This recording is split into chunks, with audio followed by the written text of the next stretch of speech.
January 15th, 1947. Los Angeles awoke to a nightmare. A woman's body, severed in two, discovered on a vacant lot. This was no ordinary murder. Betty Bersinger stumbled upon the horrifying scene. Walking with her daughter, she saw what she thought was a discarded mannequin. As they got closer, the truth hit them. The body was real. The victim lay naked, posed on the grass. Her skin was pale, almost white, drained of blood.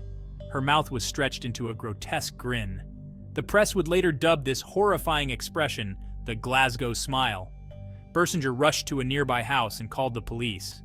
Little did she know, she had just become a part of Los Angeles' most infamous unsolved murder. The victim was quickly identified as 22-year-old Elizabeth Short. An aspiring actress, Short had come to Hollywood seeking fame and fortune. Instead, she found a gruesome end. Newspapers, hungry for a story, sensationalized Short's past. They dubbed her the Black Dahlia, a nickname possibly linked to a film noir movie playing at the time. The Black Dahlia moniker stuck. It painted Elizabeth Short as a femme fatale, overshadowing the tragic reality of her murder. The press focused on her looks, her aspirations, and her rumored promiscuity. Lost in the headlines was a young woman with dreams, a woman who deserved justice, not exploitation. The media frenzy had begun, and it would only intensify. The Black Dahlia case exploded. Newspapers across the country splashed the gruesome details on their front pages. The public was both horrified and captivated. Reporters flocked to Los Angeles. They hounded the police, chased down leads, and published every detail, no matter how small or unverified. The case became a media circus. The intense scrutiny put immense pressure on the LAPD. They were determined to find Short's killer, but the pressure cooker atmosphere made it difficult to separate fact from fiction.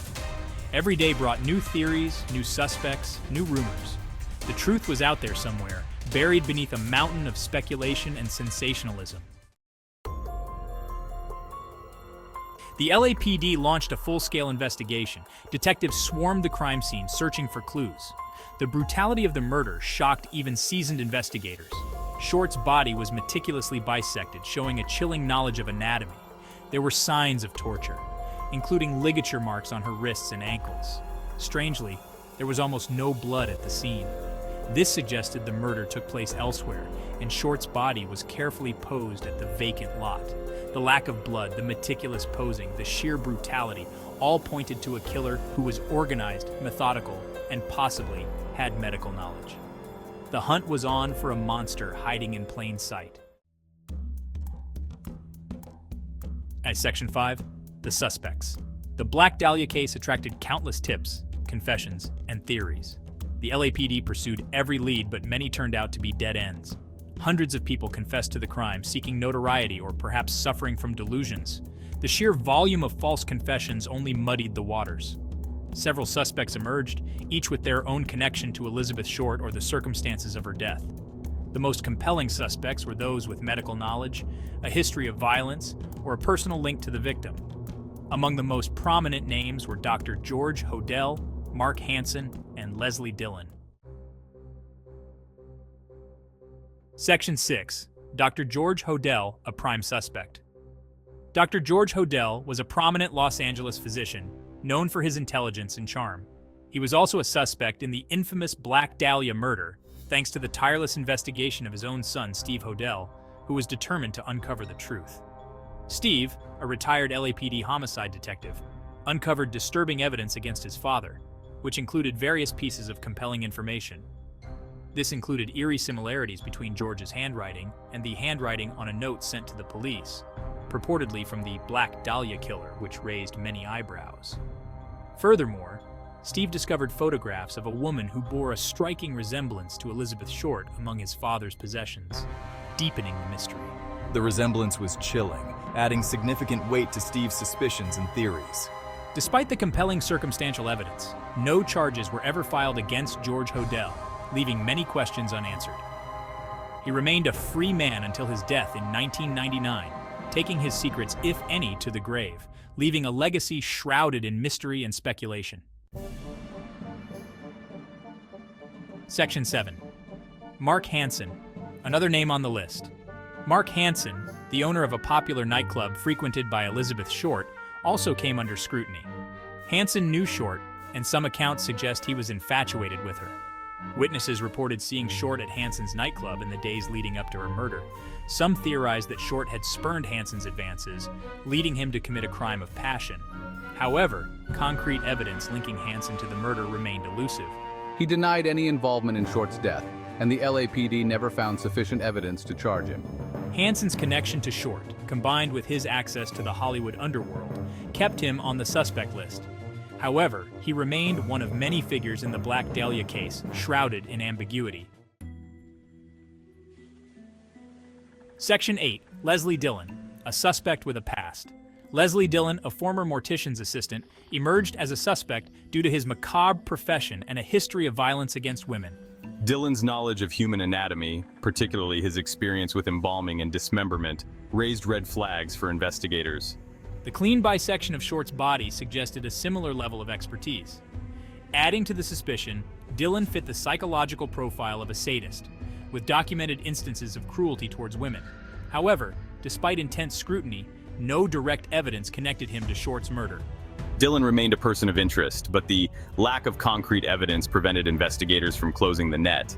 Like many others caught in the web of the Black Dahlia case, Dillon's potential involvement remained an unsettling question mark. Section 9. The Letters and the Confessions. The Black Dahlia case was further complicated by a series of taunting letters and bizarre confessions that poured in from various sources. The killer, or someone claiming to be, sent letters to the police and newspapers, adding a layer of mystery and fear. These letters, often filled with strange symbols and cryptic messages, mocked the investigation and claimed responsibility for the murder, further taunting the authorities.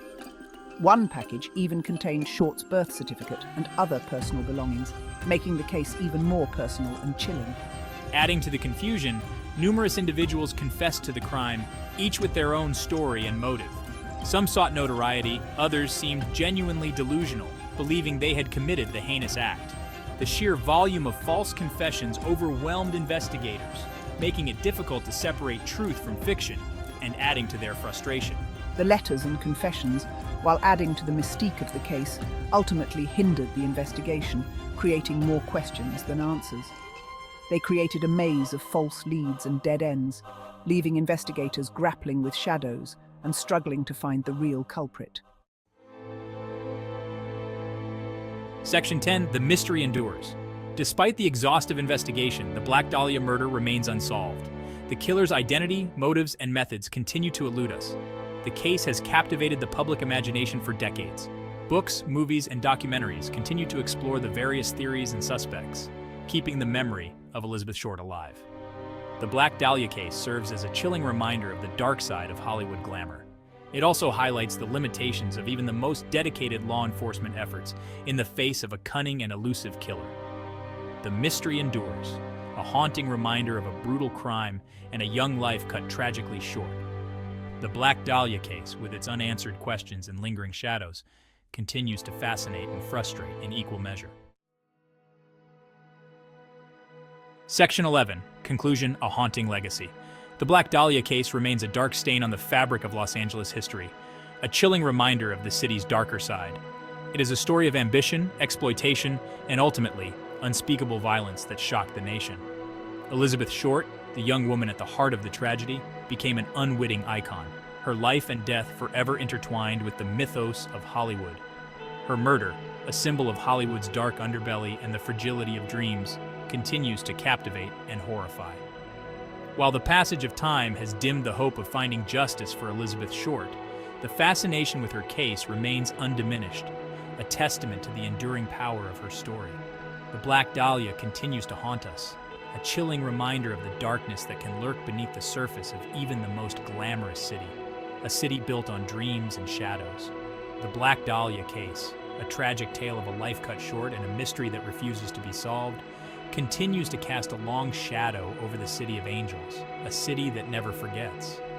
The search for answers may have gone cold, but the memory of the Black Dahlia and the mystery surrounding her death live on, a haunting legacy that endures through the decades.